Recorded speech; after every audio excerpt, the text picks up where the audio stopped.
série Tributo à Cidade Natal 2021 recebe o historiador, genealogista e ficcionista Gilberto de Abreu Sodré Carvalho.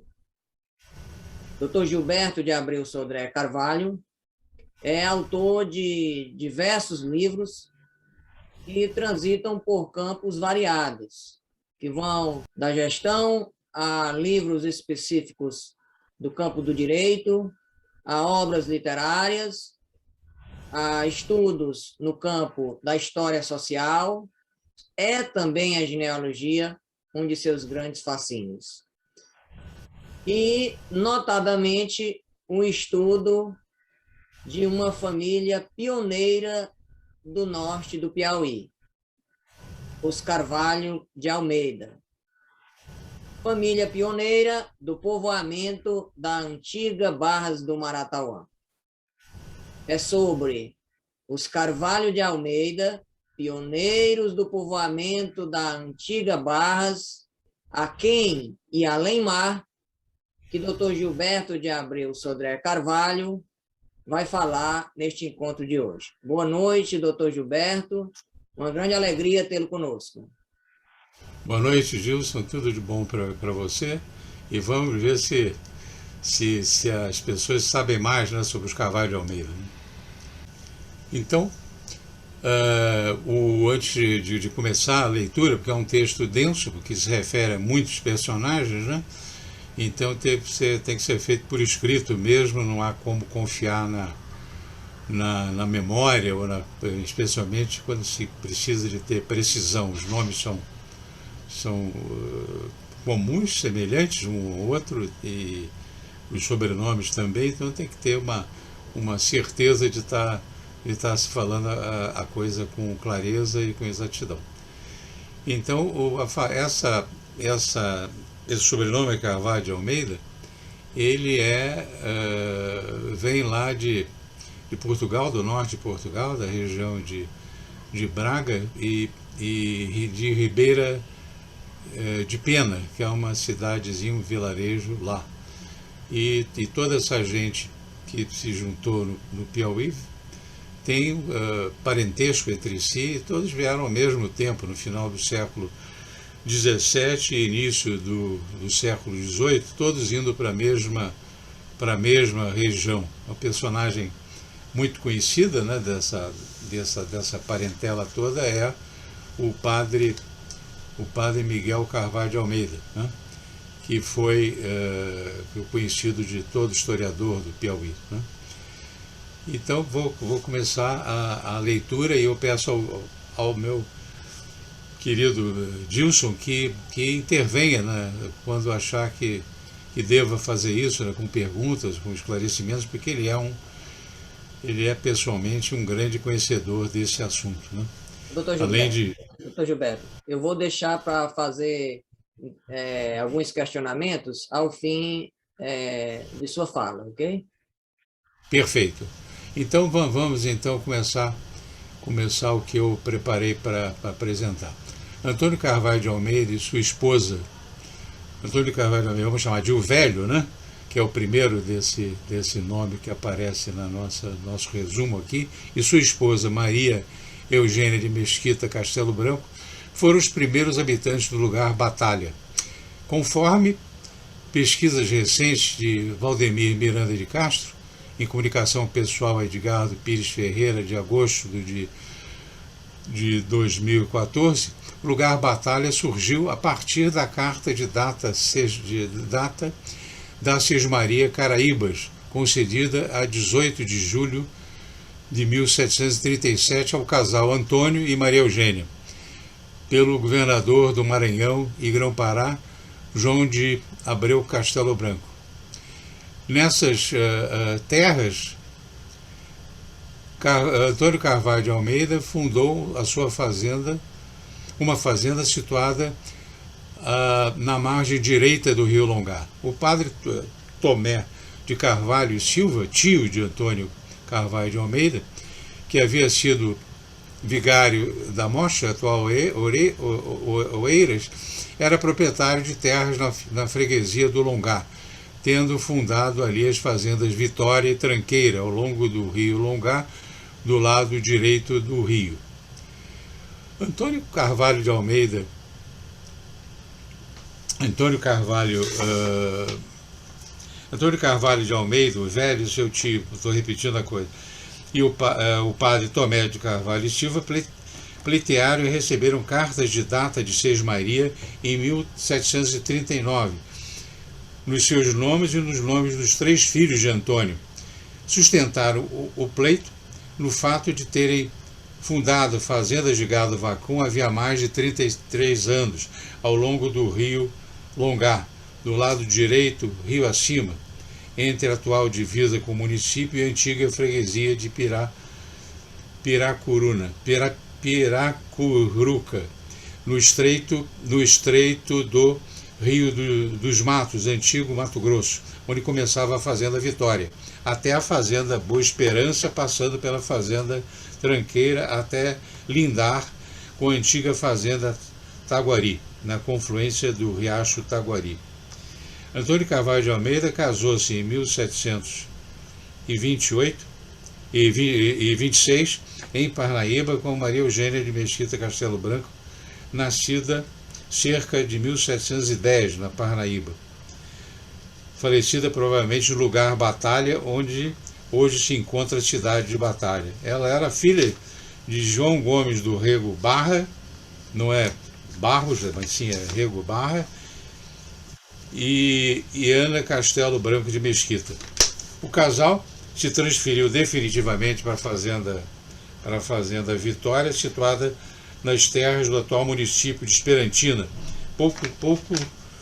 poucos anos antes de receber as cartas de data de Sesmarias em 1739, visto que as fazendas Boa Esperança, Tranqueira e Vitória estavam até então nas mãos do padre Tomé de Carvalho e Silva, tio de Antônio. Antônio Carvalho de Almeida, o velho, e Maria Eugênia Mesquita Castelo Branco construíram sua casa grande no sítio local da Fazenda Vitória e lhe deram o nome de Taboca. A Casa Grande foi edificada na margem esquerda da confluência do riacho Tabocas com o rio Longá, no antigo município de Parnaíba, depois Barras, atual Esperantina. Antônio Carvalho de Almeida, filho do referido Antônio, foi fazendeiro em Barras, na pecuária de gado vacum e na plantação de algodão. Antônio Carvalho de Almeida, filho, casou-se com Ana Maria da Conceição Rodrigues de Carvalho, nascida em Barras, atualmente Batalha, também falecida no local. José Carvalho de Almeida, agora vamos ao filho do Antônio Carvalho de Almeida Filho, né? José Carvalho de Almeida, que é o personagem importante na nossa pesquisa, uma vez que ele é alguém de muita referência na história de Barras, do Maratauá, né? Então ele foi filho de José Carvalho de Almeida, filho de Antônio de Maria da Conceição, nasceu em 1770, no sítio chamado Fazenda do Meio, no então vastíssimo município de Campo Maior do Surubim, na capitania do Piauí, chão que seria tempos depois do município de Barras do Maratauá. Barras era um povoado. José morreu lá em 16 de julho de 1869, com 99 anos. Então ele viveu muito em Barras, não? José, aos 23 anos, alistou-se na infantaria de milícias. Era então o tempo da colônia, ano de 1793. Esteve em ação de campo por várias vezes na consolidação da dominação colonial portuguesa. Em 1815 foi feito oficial e em 1824 capitão. Por muitos anos foi coronel da Guarda Nacional no tempo do Império do Brasil. No Brasil foi ainda deputado provincial e presidente da Câmara Municipal de Campo Maior. Como homem de posse do seu tempo, foi protetor protetor dos costumes e da submissão à igreja e aos seus preceitos. Quer dizer, um homem, sem dúvida, à moda antiga, né? Quer dizer, correspondente ao seu tempo, né? Era primo do notável Leonardo de Nossa Senhora das Dores de Castelo Branco, uma vez que os dois foram netos patrilineares, isso é, Carvalho, de Antônio Carvalho de Almeida o Velho, né? Quer dizer, Leonardo foi primo do José e tinha o mesmo avô patrilinear, Antônio Carvalho de Almeida o Velho, aquele que primeiro a gente se referiu.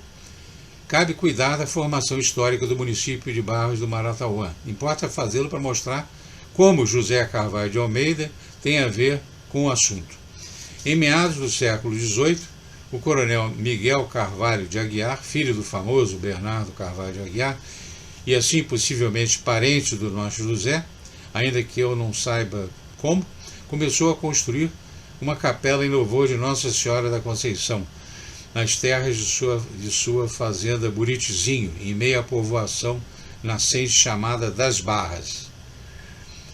E em 1759, sendo então terminada a capela em louvor de Nossa Senhora da Conceição, a fazenda Buritizinho passa a ser propriedade de Manuel da Cunha Carvalho, que se casara com Isabel da Cunha e Silva Castelo Branco, filha de Manuel Carvalho de Almeida, e Clara da Cunha e Silva Castelo Branco. Manuel da Cunha Carvalho não é referido como parente próximo ou remoto de sua mulher Isabel. O que há de coincidência é que ele veio de Celorico de Basto, região de Braga, no norte de Portugal, ou seja, na área em que há uma concentração do apelido Carvalho. Manuel da Cunha Carvalho estabeleceu-se ao norte de Santo Antônio do Surubim de Campo Maior, onde plantou várias fazendas de criação de gado. Buritizinho, onde hoje está Barras do Maratauã, Alagoas, na margem do rio Parnaíba, São João, Currais Novos, Estanhadinho, hoje no município de União, Riacho de Dentro, Cabeceiras, Conceição, Corredeiras na margem do Riacho de Dentro, Calção Redondo ou Poço Redondo, São Domingos e Campo Largo. Quer dizer, era um bocado de propriedade. Imaginar tudo isso povoado por escravos, que era a terra, como sempre, vivia na dependência para ser tornada útil da mão de obra escrava, né? Então, quando se fala em terra, se fala também desse apoio da gente escravizada. Em 1776, quando das mortes de Manuel da Cunha Carvalho e de sua esposa Isabel da Cunha e Silva Castelo Branco, sem filhos, a fazenda Buritizinho e demais terras e escravos passaram ao sobrinho de Manuel, de nome Manuel José da Cunha, que tinha vindo do reino a chamado do tio. Para mais emaranhar a história, Manuel José da Cunha era casado com Inácia Teresa Pereira Castelo Branco, filha de Francisco da Cunha e Silva Castelo Branco, filha de Manuel Carvalho de Almeida, e de Ana Rosa Pereira do Lago, filha de Antônio Carvalho de Almeida o Velho, já referido. Ou seja, Inácia era filha de pai e mãe que eram primos primeiros. A prima do nosso José Carvalho de Almeida, que era neto de Antônio Carvalho de Almeida o Velho, né? Ela era prima dele. Manuel José e Inácia também não tiveram filhos. Inácia morreu em 1802 e Manuel José em 1804.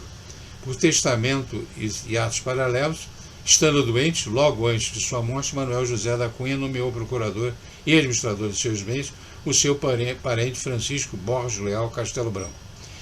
Esse era filho de João Borges Leal e Clara da Cunha e Silva Castelo Branco, irmã de Isabel da Cunha e Silva Castelo Branco, mulher de Manuel da Cunha Carvalho. É uma coisa que só lendo Só lendo de novo é que a pessoa tem a noção muito interessante de como se emaranhava essa gente, né? Como essa gente se emaranhava. Então, eu convém anotar que a nomeação como procurador administrador de alguma coisa de propriedade de uma irmandade ou de uma igreja era a forma de fazer com que a coisa se mantivesse bem administrada e ao mesmo tempo favorecer aquele que tinha a gestão, quer dizer, a administração. Isso era muito comum nesse tempo, né? É uma espécie de édo de uma irmandade, mas quem administra e age como dono, muitas vezes, é uma pessoa de confiança para até fazer com que a coisa se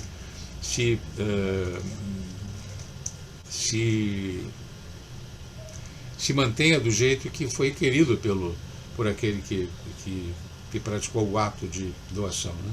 Entende-se que a titularidade formal do domínio sobre a fazenda Buritizinho e o resto foi passado após a morte de Manuel José da Cunha, a Irmandade de Nossa Senhora da Conceição, com encargo de administração dos bens ser de Francisco Borges Leal Castelo Branco. Quer dizer, eu me antecipei aqui o comentário que eu fiz por escrito, né?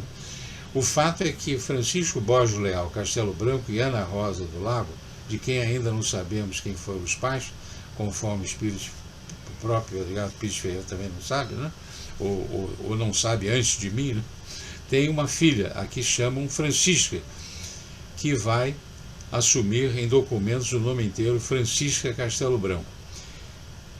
Ela se casa com o nosso José Carvalho de Almeida, a Francisca Castelo Branco. Como era de se esperar, José Carvalho de Almeida, por efeito de ser casado com Francisco, torna-se administrador da fazenda Buritizinho e demais bens. Pelo que se sabe, apega-se à igreja como devoto. Isso tudo ocorre por volta de 1819.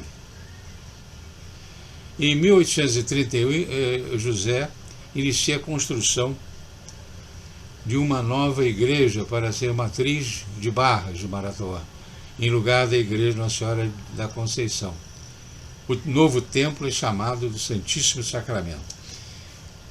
José morre em 1869, embora tivesse deixado instruções para ser sepultado no interior da igreja do Santíssimo Sacramento, a qual construiu. Uma nova legislação proibiu que as igrejas servissem como cemitérios. Assim, o corpo de José Carvalho de Almeida é enterrado no cemitério municipal, até que, por interpretação feita de que José já tinha direitos adquiridos antes da nova lei, os seus restos fossem levados para a igreja do Santíssimo Sacramento e postos sob uma lápide com as inscrições devidas. A velha igreja do Santíssimo Sacramento é demolida 94 anos depois da morte de José e é substituída por uma nova construção consagrada. Quando da demolição, no entanto, os restos de José e a lápide não foram devidamente recolhidos, perderam-se de algum modo e para sempre. Em 1941, por ocasião do centenário do município de Barras de Maratoá, a Câmara Municipal proclamou José Carvalho de Almeida patrono da cidade. Em seguida, José Carvalho de Almeida é trisavô patrilinear de Humberto de Alencar Castelo Branco, que foi presidente da República, o primeiro do período militar. Humberto foi filho de Cândido Borges Castelo Branco, que foi filho de Francisco Borges de Carvalho, que foi filho de Francisco Borges de Carvalho Almeida, que foi filho de José Carvalho de Almeida e Francisca Castelo Branco. O apelido Castelo Branco, que de início ocorre por conta da trisavó Francisca Castelo Branco, filha de Francisco Borges Leal Castelo Branco, vai se repetindo do lado das mães, de tal forma que parece ter sido irresistível a tomada do antroponímico Castelo Branco, a contar de Cândido, pai de Humberto, uma vez que o seu avô patrilinear ainda era Carvalho, ainda era conhecido como Carvalho.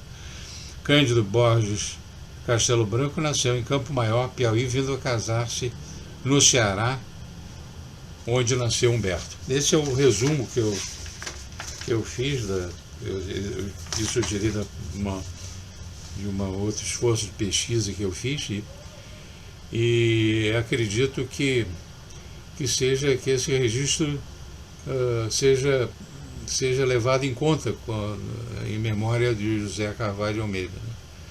Que foi uma pessoa, a rigor, notável, porque foi um homem de presença em Barros da Maratauã e que viveu lá um tempo bem grande, né? Quase um século, né?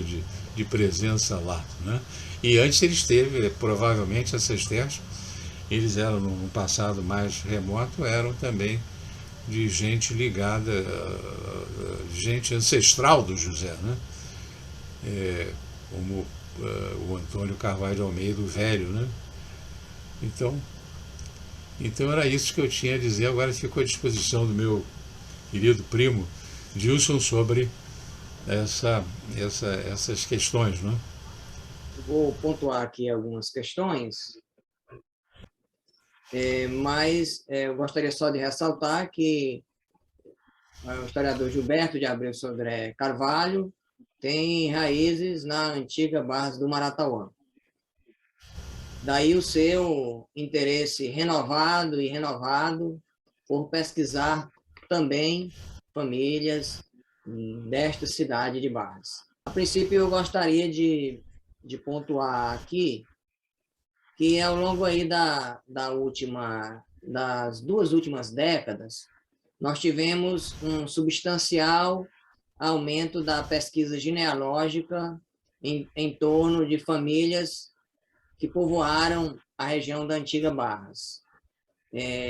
Estudos oriundos de suas pesquisas, do maior detalhamento de pesquisas de Dr. Edgar Pires Ferreira, do detalhamento de pesquisas do genealogista historiador Valdemir Miranda, radicado em Esperantina, de pesquisas do historiador Reginaldo Miranda, da Academia Piauiense de Letras, e outras mais que poderíamos ainda aqui elencar.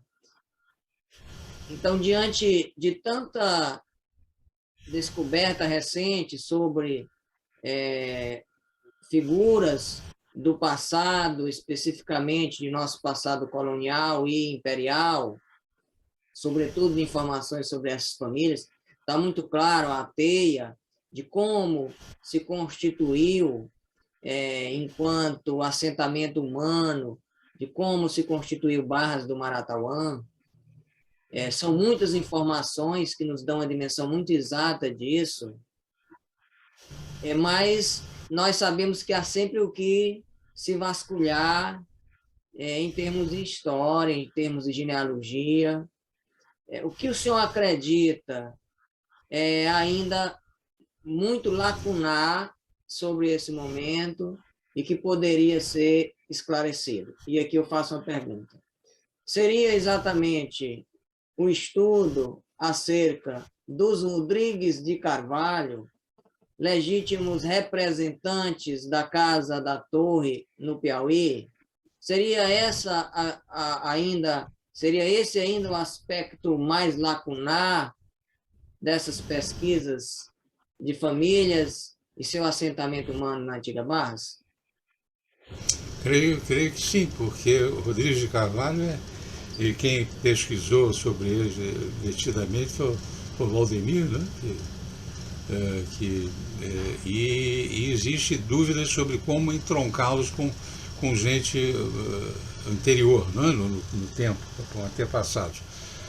E é realmente uma pesquisa interessante a ser feita, importante de ser feita sobre os Rodrigues de Carvalho, né? Tiveram uma importância grande. O que eu sei, eu suponho, ser verdadeiro, é que não eram parentes do Carvalho de Almeida, né? Isso eu tenho eu acho que isso é pelo fato de não quer dizer, eu não poderia afirmar, mas parece que não, mas é uma lacuna realmente grande essa. Precisaria do Valdemir se interessar mais por isso, porque ele tem os dados documentais sobre isso, é ele que detém, não é? E seria muito interessante, porque depois existe uma... esses Carvalho de Almeida passaram a se trocarem com Pires Ferreira e Borges Leal, né? No caminho assim de volta, né? Mas o Pires Ferreira era gente de fora, né? Gente de Pernambuco que foi para lá, o José Pires Ferreira, né? E que teve foi um grande proprietário, um grande comerciante, né? De tudo, né, que é possível. Tinha navios que vinham do Recife para lá e tal.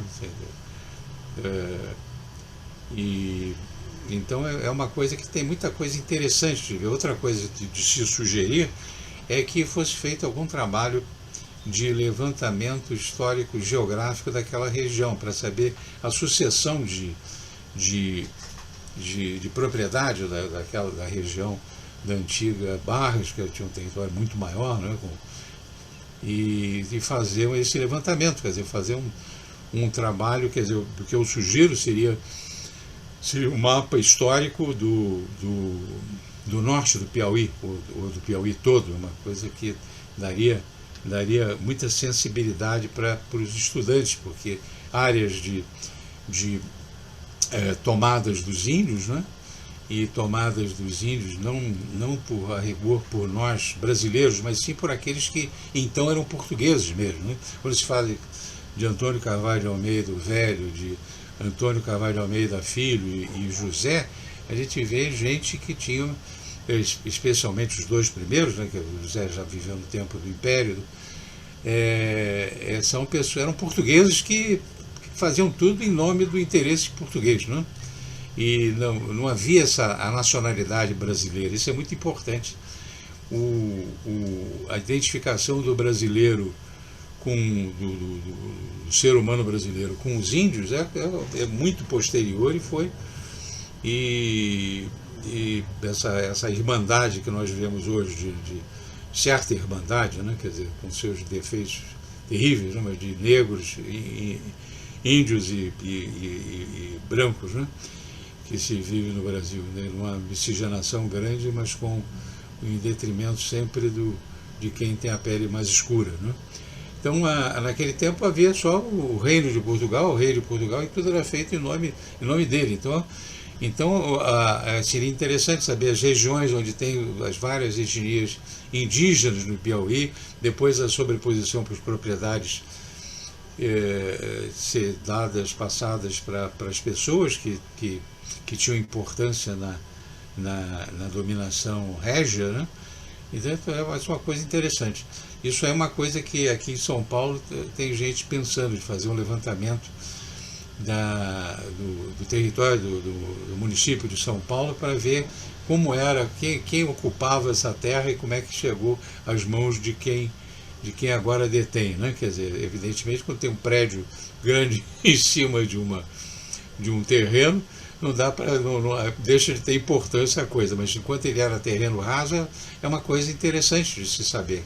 Era terra de quem? Que eram os índios que moravam aqui, passou para quem, né? Que aqui havia uma chácara ou não havia, ou era um terreno baldio, ou era um terreno ocupado até por comunidades de escravos fugidos, né? Também tinha muito isso no final do século XIX, né? Então é uma coisa, essa ligação da geografia com a história é muito importante, porque se estudaria também a questão da movimentação de populações, né? de um lado para o outro, né? Para saber como aquilo aconteceu. O valor dos estudos históricos e tal está aí na noção de que o mundo não começou quando a gente nasceu, né? Quer dizer, o mundo tem um passado muito grande mesmo, e inclusive o nosso mundo piauiense, né? Que é muito importante de ser trazido à baila, porque porque serve para a identificação do nosso passado, de como foi, né? E aceitação do nosso passado, que muitas vezes não acontece, né? A gente vive com essa história, a gente de um certo inconformismo com os supostos pecados dos nossos antepassados, né?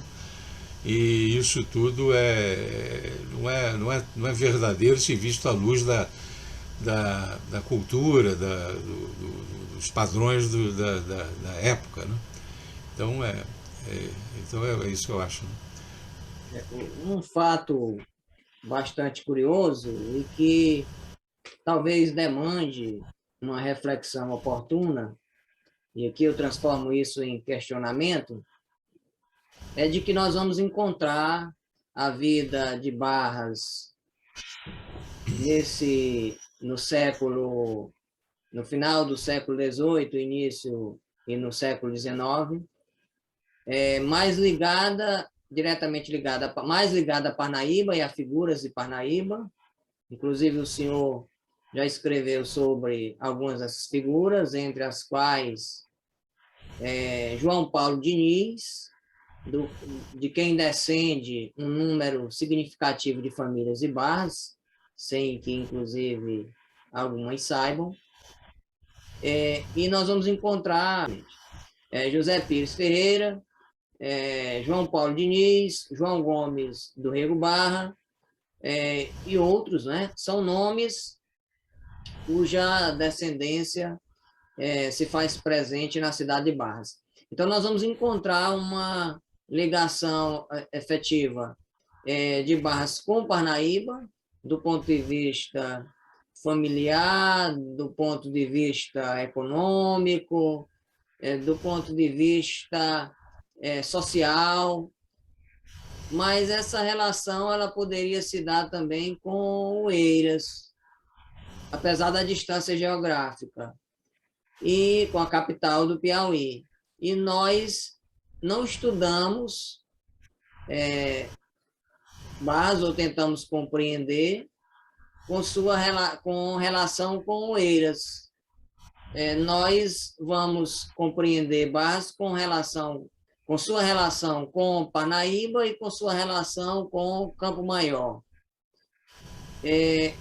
A que você acredita se dê essa ausência de estudos que tentem estabelecer alguma relação entre Barras e Oeiras, a capital do Piauí? Eu acho que quer dizer que o Oeiras foi terra, vamos dizer, por partes de Oeiras, do território de Oeiras, foi do Tomé Carvalho Silva, né? Quer dizer, porque ele era vigário de lá, né? E de Mocha, né? Que depois virou Oeiras, e deve ter registros sobre isso. Mas a coisa interessante que leva, que eu acho interessante se comentar, é que esses casamentos de primos com primas e primas com primos, essa coisa toda, de tios com sobrinhas, isso tudo fez com que houvesse um registro muito grande da presença de objetos domésticos que iam transitando assim dentro de uma família para outra, e todos com grande consanguinidade, né? Então isso talvez explique, vamos dizer, vamos dizer, se tem um tipo piauense, vamos dizer, quando há quando se vê você, por exemplo, e outras piauenses e tal, mas que são muito semelhantes, quer dizer, são claramente parentes, né? Então o Piauí é uma terra de parentes, né? Quer dizer, depois houve, porque o Piauí ele se preservou durante muito tempo da influência externa, né? A principal influência que teve foi da Bahia, né? Com a Casa da Torre e tal, quer dizer, mas depois ele ficou segregado e ninguém entrava nem ninguém saía, né? Então todos são parentes de uma forma muito forte, né? muito densa. Então daí até a semelhança fisionômica das pessoas, né? Quer dizer, você parece muito com o meu avô, né? O meu avô muito parecido com o meu avô Genésio Carvalho de Almeida, né? Então ele é pai do meu pai, né? E então essa coisa é interessante de ser percebida, ser avaliada, observada pelos estudantes de hoje e tudo mais, né? Quer dizer, e, e então o Piauí como dizia o, o Marechal Pires Ferreira, né? Quem não é Pires é xícara, né? Quer dizer, tudo é a mesma coisa, né? O Marechal dizia isso, né? Pires Ferreira, que foi muito importante na Primeira República, né? Então eu acho que isso é uma coisa interessante, isso mostra que as coisas são... o Piauí é muito peculiar nisso, né?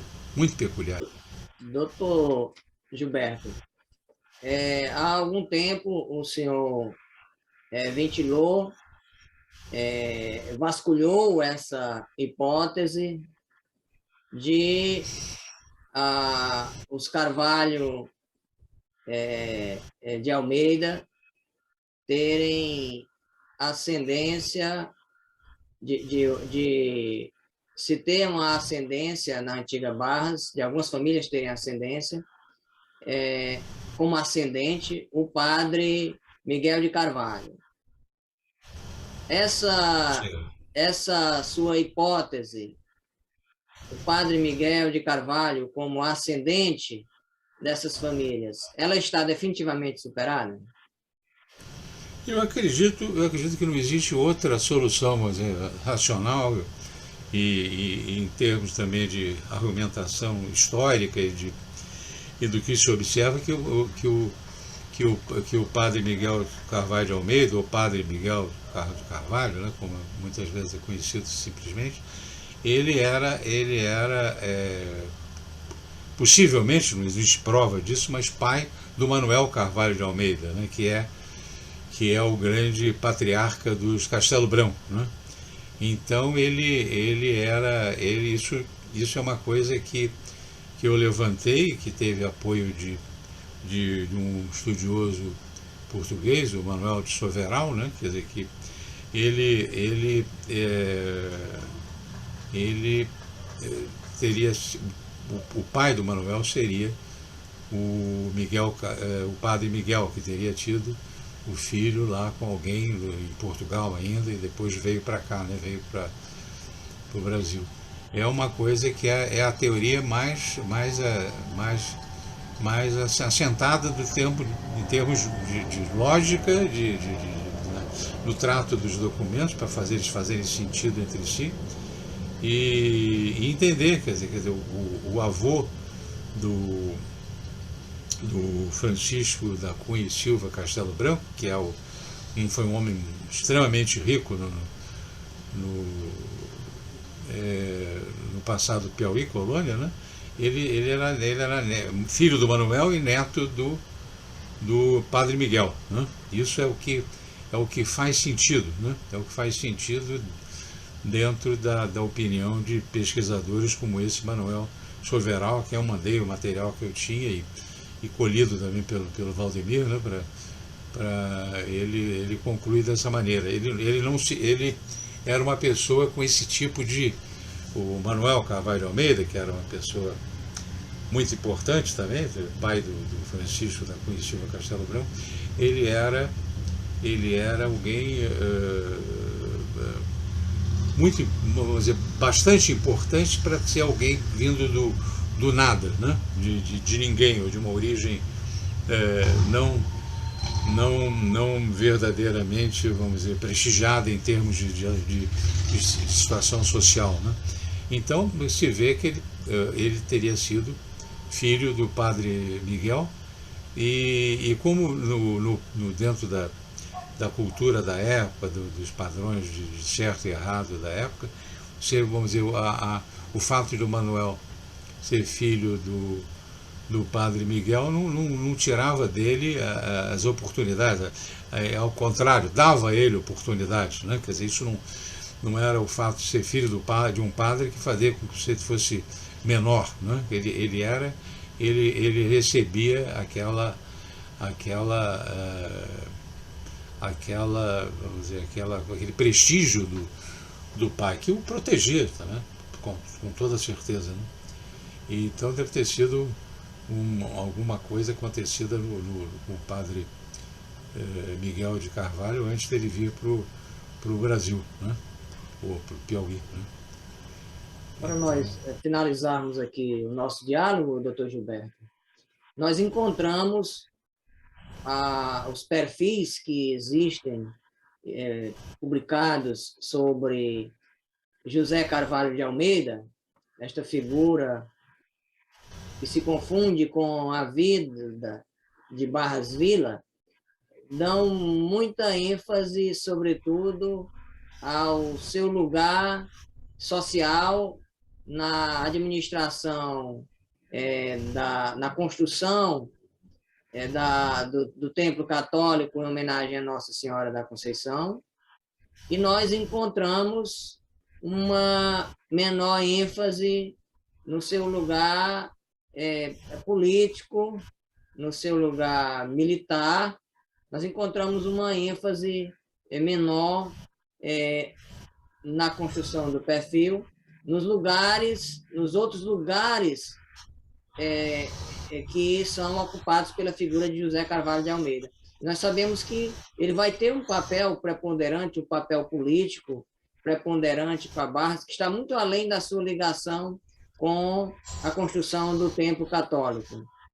O que o senhor acredita que pode ser mais valorizado por pesquisadores, por historiadores, no que diz respeito ao papel político desempenhado por José Carvalho de Almeida em Barras do Maratauá? eu acredito que, vamos dizer, ele era o administrador, né, de toda aquela área de terras, com muitas fazendas, como eu falei, né? Isso tudo ele era administrador, quer dizer, e havia naquele tempo, e muito mais ainda no passado, né, existia aquela situação de uma terra abrigar uma cidade, né, uma cidade representada muitas vezes pela existência, ou sempre, né, com a existência de uma igreja e de um pároco, né?